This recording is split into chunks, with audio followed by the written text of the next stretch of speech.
It's Ronnie, boy. I'm not quite so energetic as the last time I talked with you. Just got home from milking Paul's cows. But I had to get this message on. I had a real nice YouTube back and forth conversation with TCB4EP, and he made me feel real good. Talked about my last video, which was about the milk inspectors coming and stuff like that, and he wondered why you can't bring your bottles right out to the grade A dairy farms and fill your bottles up. Well, you can't do that. I'm not, because of licensing and the DHEA and everything, and if we could do that for you, we'd be more than happy to. But then it'd be a lot more licensing and inspection that we are all we can do to get our crops in and feed our cows and milk our cows and keep things good enough so that the distributors will take our milk to be a grade A farm. It's not an easy task. My point here is, if we could, we would. There's a lot of stuff goes on in the middle between when it gets from me, the farmer, but by the time it gets to you, the consumer, all the licensing and inspections they have to do, and with the DHEA and everything. Yeah, but it's only there to protect you. Yeah, the reason this person got back to me tonight, this TCB4EP, yeah, you have to probably pay a lot for a gallon of milk. No, I don't get that. I probably get that for like 100 pounds. I don't know. I'd have to figure it out and see how it figured out for a gallon and 100 pounds and something like that.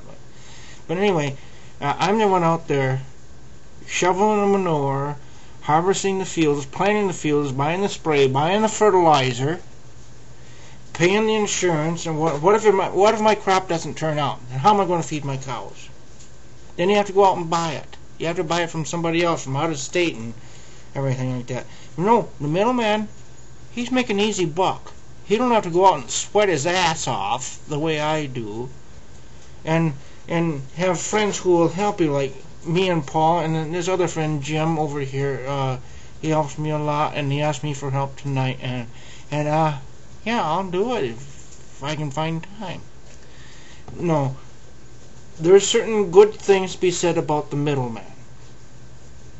But the thing is, they don't have to go out and get all... I'm going to delete the expletives, but they don't have to go out and get dirty. They don't have to go out and sweat, collapse in the barnyard. And,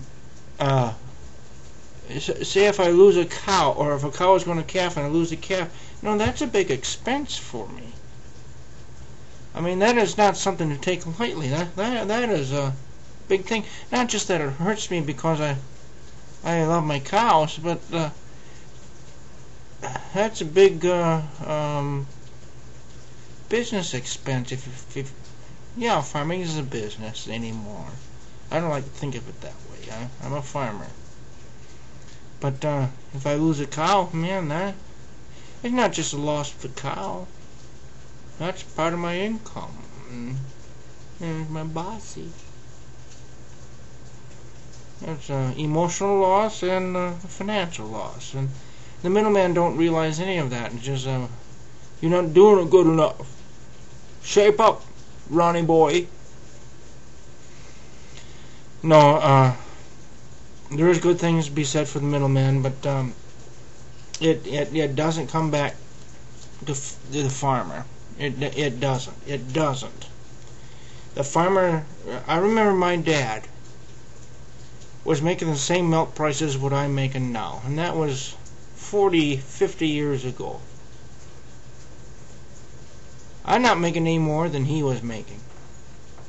Now, if I want to buy a tractor, if I want to buy parts for my equipment, them prices all went up. I'm still making the same price for milk as what my dad was. Is that fair?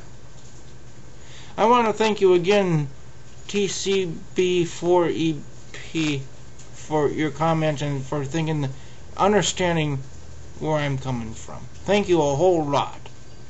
I hope the rest of you understand farming ain't easy, but you know, I love it. I love it. I wouldn't do anything else. If I have to, I can. I'm educated in a lot of things, but I love farming. And I love my farm, I love my cows, I love my buildings, I love my tractors. But most of all, I love you YouTubers. Thank you for watching the Ronnie Boy Show.